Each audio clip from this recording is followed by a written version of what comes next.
Salut à tous et à toutes, on se retrouve pour une nouvelle vidéo et un nouvel épisode en mode Pro Cycling sur Pro Cycling Manager 2022. Et du coup, dans ce nouvel épisode, on va faire quoi? On va poursuivre la saison et on va faire des courses très importantes pour nous, vu qu'on va faire le Ronde, Paris-Roubaix, c'est-à-dire déjà 2 monuments. Ensuite, on ira faire l'Amstel Gold Race, la Flèche Wallonne et Liège-Bastogne-Liège.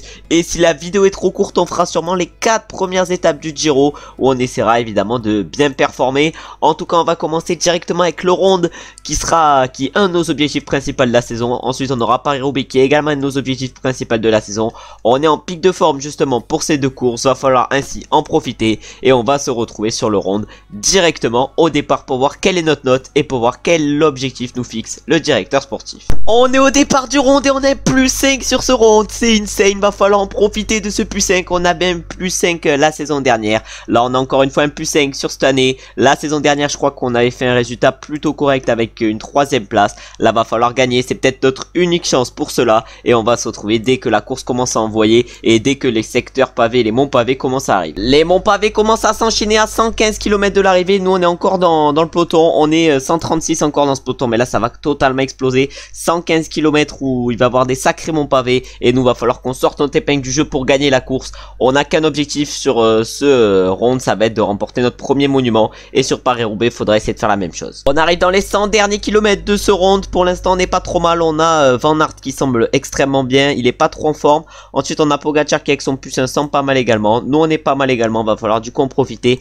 Et là par contre il va y avoir quelques kilomètres sans mont pavé, on va se retrouver directement pour le prochain. Allez, le mont pavé arrive, on peut voir que Wout van Aert a décidé d'accélérer, nous on se fait clairement gêner par des mecs et là on va essayer de donner tout ce qu'on a. En tout cas Virmich qui accélère avec Jorgensen et Wout van Aert, peut-être qu'il est parti un peu tôt Wout van Aert, nous on va essayer pour l'instant de rester dans ce groupe. 75 km je pense que c'est un peu tôt, surtout que là toutes les équipes vont mettre en route et vont rouler derrière Van Aert, c'est à dire que nous on va toujours rester dans les roues de toute façon et dès qu'on va pouvoir tenter d'accélérer on va accélérer. Et maintenant on va se retrouver directement pour le prochain mont pavé qui arrive je crois bien dans une quinzaine de kilomètres. Ah, de nouveaux favoris viennent d'accélérer, on avait Mathieu Van Der Poel qui venait d'accélérer, Mathieu Van Der Poel qui est devant avec Jorgensen, nous on est pas trop mal, on va essayer du coup de suivre un peu le rythme mais un peu plus loin et du coup là va falloir tenir le rythme des meilleurs parce qu'ils accélèrent un peu. On a Pogacar par exemple qui est parti un peu devant, il lui reste encore une belle barre. Est-ce que Wout van Aert est bien? On va aller voir la barre de Wout van Aert, je ne sais plus dans quelle équipe il est a la Trek Wout van Aert et il est pas au mieux avec son plus 2, il lui reste plus beaucoup d'énergie, même s'il est dans le groupe de 8 devant.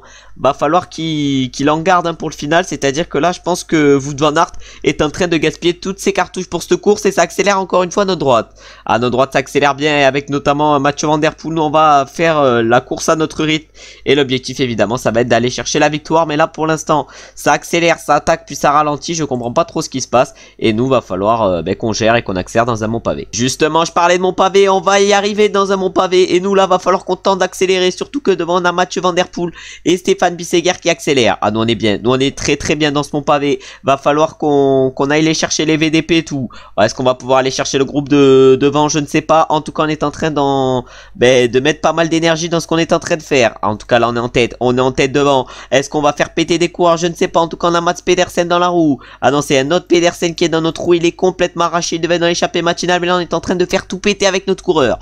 Bon là on est en train de faire tout péter, je ne sais pas si ça va relayer avec nous. Nous maintenant on va récupérer un peu dans les roues mais on a fait tout péter avec notre accélération. Allez, nouveau mont pavé qui nous attend, on a du coup réussi à revenir sur l'échappée mais là maintenant on va falloir se faufiler dans cette espèce de peloton. Mais là ils nous reviennent rapidement de ci derrière et l'objectif évidemment ça va être de distancer les moins forts dans cette espèce de mont pavé. Un mont pavé où il y en a certains qui sont en train de revenir. Oh là là, ça revient pour certains derrière, nous on est en tête justement sur ce mont pavé et là maintenant on va essayer de récupérer pour les prochains monts pavés. Mais là on est en train de bien gérer pour l'instant sur ce Ronde, même si on a perdu quand même pas mal d'énergie. Un nouveau mont pavé arrive et c'est un coureur de l'équipe de Van Der Poel et c'est justement Van Der Poel qui est en train d'accélérer dans ce mont pavé. Ah, nous on est plutôt bien, nous on est plutôt bien dans ce mont pavé. On se met à effort curseur 84 et il y en a par contre qui sont pour mieux, il y en a qui vont devoir faire l'effort pour ne pas être distancés. Ah, Fischer Black notre coéquipier semble plutôt bien également, nous on a réussi un peu à tenir le groupe de Van Der Poel et l'objectif ça va être pourquoi pas de les contrer à un moment donné. Et allez, on arrive maintenant dans un secteur secteur pavé, on est en train de faire tout péter sur cette course. Alors on est 6 dans ce groupe, on va voir si ça collabore bien. Nous on va essayer de collaborer avec nos adversaires, mais là déjà il y en a un qui craque, il y a Sei qui craque, Sei qui est pas au mieux, il va craquer c'est sûr et certain, alors que Nice vient de revenir avec un coureur de la Ineos Grenadiers qui était donc Nitz-Polite. Ils ont gaspillé pas mal d'énergie pour revenir et nous on n'est pas trop mal placé pour l'instant dans ce round. Allez, un nouveau Mont Pavé arrive, nous on va essayer de péter tout ce groupe, on va essayer de faire péter tout ce groupe avec notre accélération. Nitz-Polite semble un peu en difficulté. On a Nice qui semble pas au mieux non plus, mais là j'espère que ça va relayer avec nous maintenant. On espère que ça va relayer parce que tout à l'heure ça voulait pas relayer. On tente d'accélérer mais il n'y a personne qui relaye avec nous malheureusement. C'est vraiment des gros rats les Van Aert, les Van Der Poel. Je ne sais pas ce qui se passe pour eux. Van Der Poel est actuellement en tête et nous on va accélérer encore une fois dans ce Mont Pavé. Oh là, de toute façon tous les Monts Pavés vont être pour nous. Et je pense qu'on va en tenter d'en mettre une encore une fois sur ce Mont Pavé. Ou on attendra le dernier. Je ne sais pas. Est-ce qu'il y en a ils peuvent craquer là. Là je pense qu'il y en a ils peuvent ne pas suivre. En haut de ce Mont Pavé en tout cas on accélère. J'espère que notre coéquipier Fischer Black ne va pas se faire distancer. Justement il se fait piéger à chaque fois que j'accélère. Je sais pas ce qui lui arrive au Fischer Black, mais pour l'instant ce round n'est pas trop mal et on va se retrouver maintenant au dernier Mont Pavé pour voir si on est capable d'enfin faire la différence. Allez, on arrive pour le dernier Mont Pavé. On a Wout van Aert dans la roue, on a Mathieu Van Der Poel pas loin, on a pas mal de coureurs qui sont pas trop mal. On a Nitz-Polite qui va craquer. Nous on va tenter d'en remettre une, Artem Nice est en train de... il est pas au mieux, on a Nitz-Polite qui a craqué. Par exemple Florian Wiermich est exceptionnel, Wout van Aert également dans notre roue, il est pas mal, Wout van Aert il est pas mal également dans notre roue. On est parti à 4, on a réussi à faire tout totalement exploser et là on espère que ça va relayer avec nous vu qu'on est parti à 4, mais pour l'instant ça semble plutôt pas mal cette course. Et allez, maintenant on arrive dans le dernier secteur et Van Der Poel, j'ai l'impression qu'il est en train d'accélérer dans ce secteur. Ah nous on essaye de suivre Van Der Poel, ça c'est sûr que lui il est en train d'accélérer le Mathieu. On va se mettre également dans la roue à Wout, mais ça a été compliqué quand même de suivre. Ah là maintenant on va relayer un peu avec Wout van Aert. En tout cas Van Der Poel est en train de tout donner pour nous distancer. Nous on va s'accrocher à la roue de Van Aert et de Wiermich, mais là ce round c'est quelque chose et maintenant on va se mettre à 65 et on va espérer que ça collabore. Et maintenant c'est Wiermich qui accélère. Nous va falloir faire l'effort, mais Wiermich il essaye de nous prendre un peu en traître sur cette course. Nous on va pas trop relayer, on va attendre que ça relaye avec nous, mais pour l'instant on a plus de 2 minutes par rapport à 2 coureurs derrière, mais là on est en train de tout donner parce que ça fait que accélérer pour Wout van Aert et Florian Wiermich. Et Wiermich il en remet une justement. Oh là là, Wiermich il en remet une. On va s'accrocher dans le roue, mais ça ne fait qu'accélérer depuis tout à l'heure, alors que Wout van Aert semble un peu cuit. Oh là là, Wout van Aert il est cuit, il ne va pas pouvoir nous suivre normalement et le podium devrait être pour nous sur ce round. Ah là là, Wout van Aert il est complètement cuit. Nous on n'est pas au mieux non plus. Est-ce que Van Der Poel il est cuit également? Ça va se jouer sur mon sprint avec Florian Wiermich. Il va falloir qu'on se foute dans les roues. Et Wiermich il accélère, il est on fire le Florian. Wiermich. C'était sûrement le meilleur sur ce round et il va sûrement gagner. Nous on ne va rien pouvoir faire mieux que la 2e place. On avait fini 3e l'année dernière et là malheureusement on va devoir se contenter de la 2e place cette année. Rien de mieux malheureusement qu'on pouvait faire aujourd'hui. Voilà, on est totalement cuit. Wout van Aert est à plus de 20 secondes de nous et on ira chercher malheureusement que la 2e place sur ce round. On attend la victoire sur le round, mais ça sera pas cette année encore malheureusement, où on devrait normalement aller chercher la 2e place. On a Wout van Aert et Pogacar derrière et voilà, Wiermich s'impose devant nous sur ce round. 3e la saison dernière, 2e cette année. Pour l'instant on n'a toujours pas réussi à remporter de monument malheureusement, et du coup derrière on a Van Aert qui va chercher la 3e place, Van Der Poel la 4e, et après pour la 5e place c'est beaucoup plus loin et c'est Tadej Pogacar qui va la chercher. Bon, un round plutôt réussi mais avec malheureusement une 2e place. Va falloir enfin remporter un monument dans cette vidéo et on va se retrouver justement pour un nouveau monument, vu qu'on va se retrouver directement pour Paris-Roubaix où on espère encore une fois avoir un +5. On arrive au départ de Paris-Roubaix, on a un 0. Oh non, oh la dep sur ce Paris-Roubaix. En plus de ça on a un rôle d'équipier comme on avait un sur le round, sauf que sur le round on a joué notre carte perso, on a fini 2e et là on est en pic de forme et taper un 0 ça fout un peu le sub. Bon, on va essayer quand même de gérer au mieux sur ce Paris-Roubaix et on va se retrouver dès les premiers secteurs pavés. Sur ces premiers secteurs pavés ça commence déjà à accélérer sur ce Paris-Roubaix. Nous malheureusement on n'est pas placé au mieux vu qu'on est à l'arrière de ce peloton. Va falloir du coup se replacer un peu sur ce Paris-Roubaix si on va aller chercher une place correcte. En tout cas on a réussi largement l'objectif d'équipier vu qu'on a fait 56 km sur les 40 qu'on devait faire, mais malheureusement le 0 fout un peu le sub sur ce Paris-Roubaix. Pour l'instant le Paris-Roubaix nous sourit sourit pas. L'année dernière on avait une chute, là on a un 0. Va falloir quand même éviter de se faire distancer par le peloton parce que sinon vraiment ce Paris-Roubaix risque d'être compliqué. On arrive dans les 100 derniers kilomètres de ce Paris-Roubaix avec notre coureur. On va essayer évidemment de gérer au mieux dans ces 100 derniers kilomètres. Bon, ça va être compliqué quand même de gagner vu la barre qu'on a et vu que par exemple la barre qu'ont tous nos coéquipiers qui ont tous des notes de fou. La pire note pour nos coéquipiers c'est Dylan Van Baarle qui a plus 2. Nous malheureusement on a 0 aujourd'hui, ça fait un peu mal. Mais on va essayer quand même de gérer et on va se retrouver au fur et à mesure des secteurs sur ce Paris-Roubaix où justement on va arriver à la trouée d'Arambert. On est maintenant dans les 75 derniers kilomètres sur ce Paris-Roubaix. On essaye de plutôt bien gérer avec notre coureur. On n'est plus que 90 dans le peloton. Bon, malheureusement on semble quand même le moins fort de l'équipe et voilà, crevaison.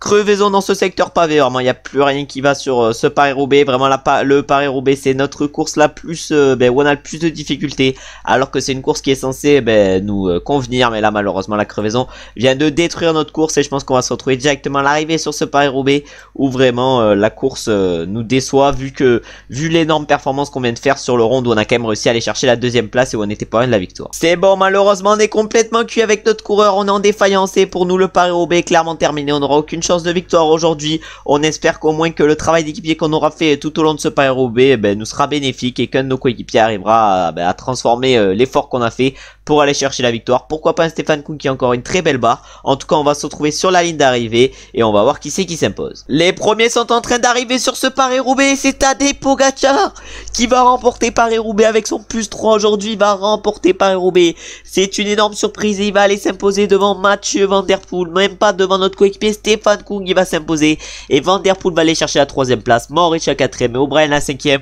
Au moins on n'aura pas roulé pour rien sur ce Paris-Roubaix vu que notre coéquipier va chercher la 3ème place. Et maintenant je pense qu'on va se retrouver directement pour la prochaine classique, c'est-à-dire l'Amstel Gold Race où on va se retrouver directement au départ en espérant avoir une bonne note parce que normalement le pic de forme devrait toujours être actif sur les Ardennes. Après un Paris-Roubaix décevant, on est du coup au départ de l'Amstel où malheureusement tape moins, c'est la fin malheureusement du pic de forme. On doit du coup travailler en tête de groupe 40 km. On va essayer de faire ce que nous demande le directeur sportif et on va se retrouver sur cette Amstel une fois que ça commence à accélérer. Malheureusement à 24 km de l'arrivée on vient de se faire distancer avec notre coureur par le groupe de devant. On ne remportera du coup pas cette Amstel Gold Race malheureusement, mais on aura quand même réussi l'objectif d'équipier vu qu'on aura fait 51 km sur les 40 qu'on devait faire et on espère que grâce à notre rôle, donc grâce à notre travail qu'on a fait du coup tout au long de l'étape, on espère que David Gaudu va aller chercher un gros résultat et pourquoi pas la victoire sur cette Amstel, même si ça m'étonnerait. Les premiers sont donc en train d'arriver. Est-ce que notre coéquipier Gaudu va bien performer? Non, ça va être Tadej Pogačar qui va remporter cette Amstel, lui qui vient de remporter Paris-Roubaix.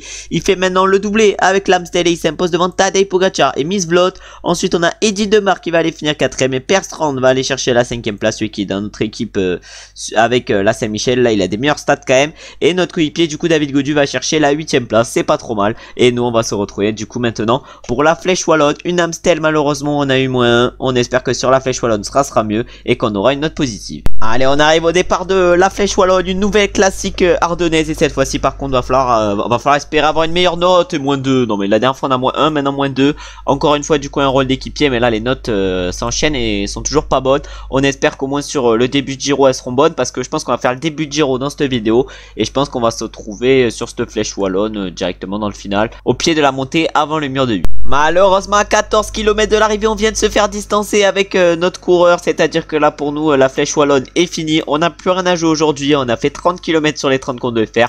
On s'est contenté du minimum et maintenant on va aller voir qui c'est qui remporte cette Flèche Wallonne en espérant qu'un de nos coéquipiers performe bien et on verra du coup si Pogačar remporte une course. Ça serait la 3ème d'affilée dans cette vidéo et ça serait quand même plutôt insane. On voit du coup les premiers arrivés au sommet de cette Flèche Wallonne et j'ai l'impression que ça va être Marc Hirschi ou ça va être Julien Lafilippe qui va remporter cette course. Oh, je sais pas, ça va se jouer à rien du tout et c'est Marc Hirschi qui remporte cette Flèche Wallonne devant Julien Lafilippe. Après derrière on a Maximilian Schachmann qui va chercher la 3ème place, Tadej Pogačar la 4ème et Leo Hayter la 5ème, plutôt pas sa 5ème.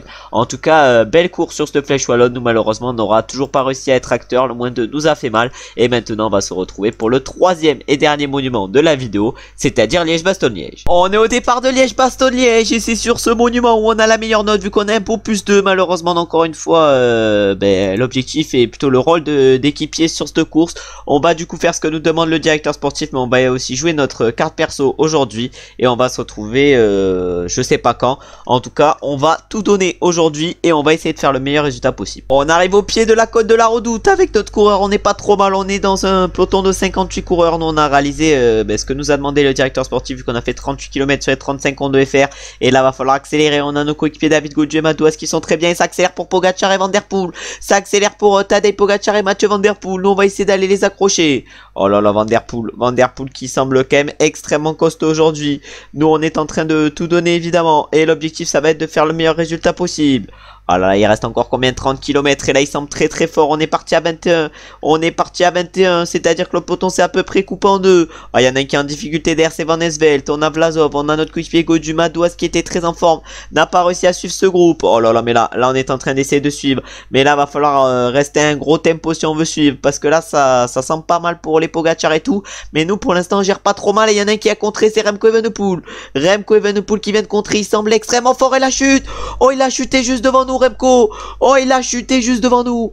Il avait attaqué, il a chuté directement. Le Remco, je sais pas ce qui lui est arrivé. En tout cas une attaque, il chute directement. Énorme coup dur pour lui qui vient de se relever. Mais là ses chances de victoire sur Liège sont minimes maintenant. Allez, nouvelle montée, c'est maintenant la Côte des Forges qui nous attend. Et ça risque de réaccélérer encore une fois dans cette Côte des Forges. Et voilà, c'est Vlot qui accélère. Je sais pas qui c'est, en tout cas il a un beau +4 aujourd'hui. Il a mis une belle accélération. Et on a également Mathieu Van Der Poel qui essaye d'accélérer. Nous on va se mettre à effort sur 90, on va essayer de suivre les meilleurs. Et il y a notre coéquipier Gaudu, il y a notre coéquipier David Gaudu qui vient d'accélérer. Et là maintenant il y a tout le monde qui accélère pour le suivre, David. Ah nous on est encore bien, on n'est pas trop mal encore dans cette espèce de montée. Là ça va redescendre. Et notre coéquipier Gaudu est bien parti. Et il a réussi à accrocher la roue à Vlot. Et je pense que Gaudu peut aller très loin sur cette course au moment où du coup Brandon McNulty va accélérer sûrement pour Tadej Pogacar. Allez, on arrive maintenant à 14 km de l'arrivée. On va tout donner. On va tout donner à 14 km de l'arrivée. Qu'allons-nous réussir à faire? Je ne sais pas. En tout cas, on va essayer de suivre les meilleurs. On va essayer de suivre les meilleurs, évidemment. Et est-ce qu'on va en être capable? On va voir ça. En tout cas, Vlot, il est vraiment monstrueux dans cette montée. Ah ouais, mais là, ça va sûrement exploser. Ça va sûrement exploser. Il reste 13 km. Après cette côte de la Roche au Faucon, normalement, il va pas se passer grand-chose. En tout cas, nous, on n'a plus de barre rouge. Va falloir récupérer de la barre rouge dans cette espèce de descente. Et va falloir essayer de suivre les meilleurs, mais ça va être compliqué. Oh là là, on est en train de tout donner. On est en train de tout donner. On est parti à 14. Ça a totalement explosé. Vlot est toujours devant. On a Pogacar qui est là. Oh là là, mais nous on va rouler pour notre coéquipier David Gaudu. On va rouler, mais là ça accélère pour Tadej Pogacar. Ah, nous on est en train de tout donner, on a encore 27 dans ce groupe. Notre barre jaune elle est minime, il nous reste encore quelques mètres à tenir. Et après ça sera plat et ça redescendra, c'est-à-dire que si on arrive à tenir, normalement on pourrait faire le sprint. Mais là ça accélère derrière, 10 km à tenir. Pour l'instant ce Liège-Bastogne se passe bien pour nous, mais il va falloir tenir dans la descente. Ah malheureusement on ne peut pas tenir le groupe de devant, on est cuit avec notre coureur, on ne peut pas tenir le groupe de devant. On va essayer de le tenir du coup après, mais ça va être compliqué. En tout cas 5 km avant l'arrivée là pour nous, malheureusement la victoire est abandonnée. On va aller voir du coup qui c'est qui va s'imposer sur cette course. Oh là là, on va se mettre en x8 pour voir les premiers arrivés. Il leur reste 1 km 500, on va du coup accélérer. Mais qui c'est qui va s'imposer sur ce Liège? Et ça va être du coup Tom Pidcock qui va remporter la victoire. Il a vraiment des stats sur cheat maintenant en sprint. Et en accéléré, il va aller s'imposer devant Mathieu Van Der Poel largement. Ensuite on a Marc Hirschi qui finit 3ème, Onley 4ème et Baroncini 5ème. Tandis que notre coéquipier David Gaudu malheureusement ne fait que 8ème sur cette course. Et on a notre autre coéquipier Madouas qui arrive à aller chercher la 13ème place. Tandis que nous on finit du coup 24ème sur cette course. Et maintenant on va se retrouver je sais pas quand. Je pense qu'on va se retrouver directement pour le passage du mois. Parce que normalement au niveau du passage du mois, on devrait progresser au niveau 33 je crois bien. On vient du coup de passer au niveau 33 avec ce passage du mois d'avril. On va du coup avoir un point de compétence. On espère quand même passer au niveau 34 pour le Giro. Et le point de compétence on va le mettre où? On va le mettre en furtivité, le point de compétence. Et maintenant on va mettre du coup le truc pour le contrat. Je sais pas du tout, je vais le mettre. De toute façon je pense que je vais rester à la Groupama FDJ encore une saison de plus. Si je quitte la Groupama FDJ c'est pour aller à la IF parce que j'aime bien leur maillot rose. Et nous on va se retrouver du coup je sais pas quand, mais je pense qu'on va se retrouver directement pour la première étape du Giro, un contre-la-montre de 9 km. On va se retrouver directement au départ avec notre coureur. On va aller s'élancer avec notre coureur. On a pour objectif sur cette première étape de terminer dans le top 15. On va du coup faire ce que nous demande le le directeur sportif, essayez au moins. Et en plus, on a l'air d'avoir une bonne petite note parce que nos stats sont full en train de progresser. On va se mettre du coup à effort cure 185 et on va se retrouver directement au premier inter. On espère être pas trop mal. On arrive du coup au premier inter sur ce prologue. On va voir combien on est au premier inter et on est actuellement premier. On est avec combien de secondes? 5 secondes d'avance sur Brent Van Moor. On est en train de réaliser un énorme prologue.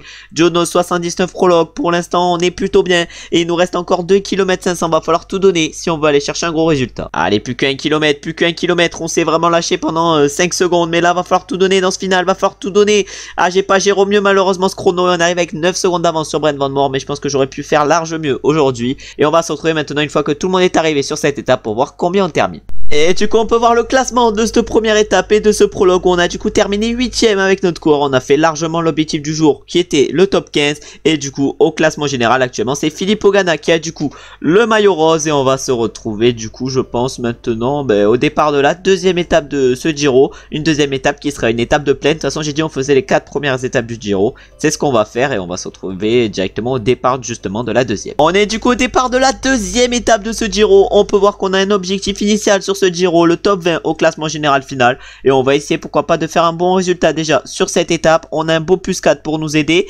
Et je pense que si vraiment on commence à avoir le pic de forme sur ce Giro, on peut faire un très bon classement général. Et on va se retrouver directement au final de cette deuxième étape. Et j'ai dit que j'allais faire les 4 premières étapes du Giro. Maintenant je ferai que les 3 premières. Et on va se retrouver du coup comme je viens de le dire dans le final. On arrive du coup dans les 5 derniers kilomètres de cette deuxième étape du Giro. On va évidemment tout donner pour l'instant. Il y a le train Alpecin de Koenig qui est en train de rouler devant avec notamment Jasper Philipsen et notamment pour Jasper Philipsen, alors que nous évidemment on va tout donner dans ce final. 3 km avant l'arrivée, on espère que notre coéquipier champion du monde Jake Stewart va aller faire un gros résultat. Nous va falloir essayer de profiter du plus 4 avec notre coureur qui nous fait quand même un beau 75 Axel, 80 Axel. Et là du coup on lance le sprint et qui c'est qui va aller s'imposer sur cette deuxième étape du Giro? On va voir ça. Ça ne sera pas Binem Girmay qui a lancé un peu trop tôt et ça va être Arnaud Delis qui va remporter cette deuxième étape devant Itamar Énorme. La troisième place est pour Matteo Moschetti et nous on va terminer à la 13e place sur cette étape, juste derrière notre coéquipier Jake Stewart qui est une petite déception aujourd'hui vu qu'il ne termine que 12e. On est au départ maintenant de la 3e étape de ce Giro d'Italia et de la dernière étape du coup de la vidéo. Et sur cette 3e étape on va essayer évidemment de tout donner et on va se retrouver dans les 5 derniers kilomètres pour voir ce qu'on est capable de faire avec notre 73 sprint 79 Axel en espérant plutôt bien gérer. On arrive dans les 5 derniers kilomètres de cette 3e et dernière étape de la vidéo sur ce Giro. On va voir ce qu'on est capable de faire du coup sur cette course. En tout cas on va essayer de tout donner pour pourquoi pas aller chercher un énorme résultat. En tout cas là on se met effort cure 190 et il reste encore 3 km avant l'arrivée. Alors on va se faire un peu gêner, j'ai l'impression. On va se faire gêner par quelques coureurs qui sont en train de se relever dans ce final. Et on espère par contre que sur cette étape notre coéquipier Jake Stewart va faire mieux au sprint que la dernière fois où il avait fini dans les abysses du classement. Et du coup on va aller se mettre sur la ligne d'arrivée. On va aller voir qui c'est qui va s'imposer aujourd'hui. Et ça ne sera malheureusement pas notre coéquipier Jake Stewart, mais ça va être Bloom qui va s'imposer, Johan Bloom, devant Binem Girmay et Olaf Koy. Notre coéquipier du coup Jake Stewart va aller chercher la 6e place et nous aujourd'hui on va aller chercher la 12e place. C'est un peu mieux que sur la dernière étape. Et maintenant on va aller voir les podiums de ce Giro pour clôturer la vidéo. Et du coup on peut voir les podiums de ce Giro où comme on a pu voir Bloom s'est imposé et au classement général c'est Filippo Ganna qui est en tête. Et nous on est actuellement 8e du général et au classement par points on est malheureusement pas encore dans ce classement. Et au classement des jeunes on est 2e à 9 secondes d'Alex Segard. Pour l'instant ce début de Giro a été plutôt pas mal. On a fait un très bon round dans cette vidéo avec une 2e place, un bon Liège-Bastogne-Liège même si on n'a pas réussi à être acteur. Si on a réussi à être acteur mais on n'a pas réussi à faire une bonne performance. Après le Paris-Roubaix malheureusement a été un peu compliqué, l'Amstel également, la Flèche également. Mais voilà c'est pas des courses pour notre profil. Encore Paris-Roubaix si mais l'Amstel, la Flèche non. Mais on a quand même été un peu décevant. En tout cas je vais vous remercier évidemment d'avoir regardé la vidéo jusqu'à la fin. J'espère que cette vidéo vous aura plu. J'espère que les monuments et le début de Giro vous aura plu. En tout cas si ça vous a plu vous savez ce que vous avez à faire. C'est-à-dire liker, commenter et vous abonner. J'espère que vous avez passé une bonne journée ou vous êtes en train de passer une bonne journée. A très bientôt pour un nouvel épisode. Ciao ciao ciao.